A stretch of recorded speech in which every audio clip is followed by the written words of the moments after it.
বাসন্তীপুর নামের একটা নগর ছিল। নগরটি সুখী এবং সমৃদ্ধশালী ছিল। নগরে পুষ্পা নামের একজন মহিলা থাকত। পুষ্পা একদমই পড়াশোনা জানত না, কিন্তু ওর বৌমা কাবেরী খুব শিক্ষিত ছিল। কাবেরী নিজেকে খুব বুদ্ধিমান বলে মনে করত। কাবেরীর মতো শিক্ষিত সমগ্র গ্রামে কেউ ছিল না। ওর শাশুড়িকেও সম্মান করত না। একদিন কাবেরীর কিছু বন্ধু ওর সাথে দেখা করতে আসে। Hi Kaveri, how are you? I am fine Nisha, please come and sit here. ওদেরকে এইভাবে কথা বলতে দেখে কাবেরীর শাশুড়ি নিজের বৌমার ওপর খুব গর্ব হয়। কিন্তু যখন ওর বৌমার চোখ শাশুড়ির ওপর যায় তখন ও খুব রেগে যায়। তখনই কাবেরীর বন্ধু কাবেরীকে জিজ্ঞাসা করে, এই মহিলাটা কে? এই রকম জামা কাপড় তো আমার বাড়ির কাজের লোকেরাও পরে না। ও আমাদের বাড়ির কাজের লোক, বেচারি পড়াশোনা জানে না, তাই আমাদের কথা শোনার জন্য এখানে দাঁড়িয়ে আছে। কাবেরী, এই সমস্ত লোকজনদের বেশি মাথায় তুলিস না। এরা কথা শুনে সেগুলোকে একে ওকে লাগায়। এমনিতেও তো আজকাল কম বয়সী কাজের লোক রাখে সবাই। তুই এই সমস্ত কি এক্সপায়ার ডেট শেষ হয়ে যাওয়া বুড়িকে রেখেছিস? পুষ্পা চুপচাপ দাঁড়িয়ে থাকে, ওর কথার কোনো জবাব দেয় না। যখন কাবেরীর বন্ধুরা চলে যায় তখন পুষ্পা কাবেরীকে বলে, বৌমা, তোমার বন্ধুরা আমাকে কাজের লোক বলল, সেটাতে আমার কষ্ট নেই, কিন্তু বড়দের সম্মান করে না। দেখো মা, এই সমস্ত হাই সোসাইটির বিষয় তোমার মতো অশিক্ষিত লোক বুঝতে পারবে না। আর এমনিতেও এখানে শিক্ষিত কেউ নেই। ভগবানকে ধন্যবাদ জানাও যে আমার মতো শিক্ষিত বৌমা এই গ্রামে জুটেছে। তোমরা তো ক লিখতে গিয়ে কলম ভেঙে দাও। এই কথাগুলো শুনে পুষ্পার খুব রাগ হয়, কিন্তু ও মনে মনে স্থির করে যে ও ওর বৌমার থেকে বেশি পড়াশোনা শিখে দেখাবে। কিন্তু ও বুঝতে পারছিল না যে ও কী করবে।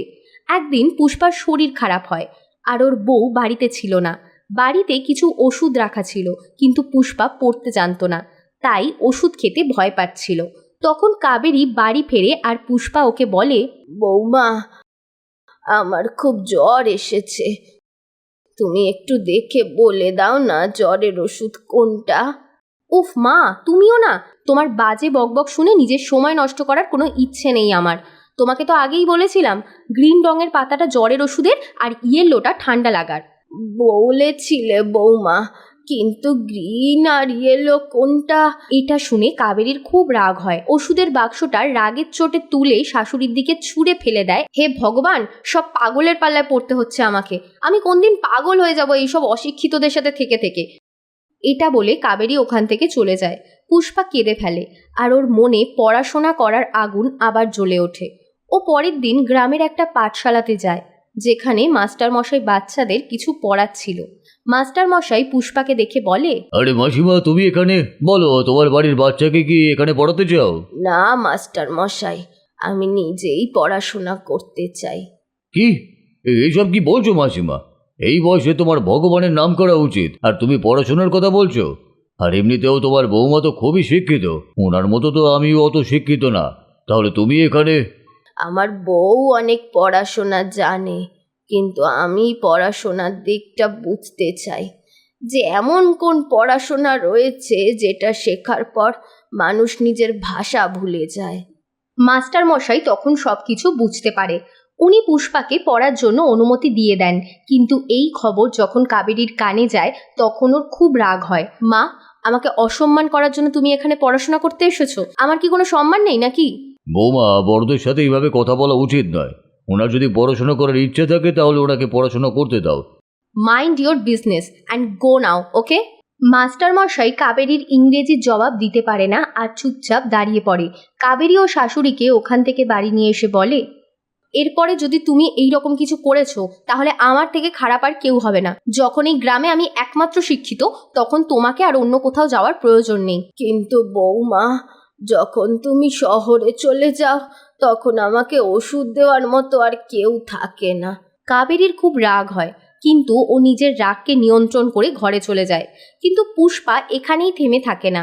কাবেরী চলে যাওয়ার পর চুপচাপ স্কুলে চলে যায়। মাস্টারমশাই পুষ্পাকে অনেক বারণ করে। বেশ কিছু সময় কেটে যায়। কিছুদিন পর কাবেরী অন্তঃসত্ত্বা হয়। কাবেরীর রাতে ব্যথা ওঠে, ওর ঘরে ও ব্যথায় ছটপট করে। তখন পুষ্পা ঘরে আসে আর বৌমাকে এই অবস্থায় দেখে বলে, বৌমা, কি হয়েছে তোমার? এরকম করছো কেন? উফ মা, আমার খুব পেন হচ্ছে, তুমি প্লিজ এখান থেকে যাও। এখন আবার জিজ্ঞেস করো না যে পেনের মানে কি। হ্যাঁ বৌমা, আমি বুঝতে পেরেছি তোমার ব্যথা হচ্ছে। তাড়াতাড়ি পুষ্পা ডাক্তার ডাকতে যায়, কিন্তু দুর্ভাগ্যবশত ডাক্তার ছিল না। পুষ্পা কিছু ওষুধ নিয়ে আসে আর এসে দেখে তার বউ মেঝেতে পড়ে আছে।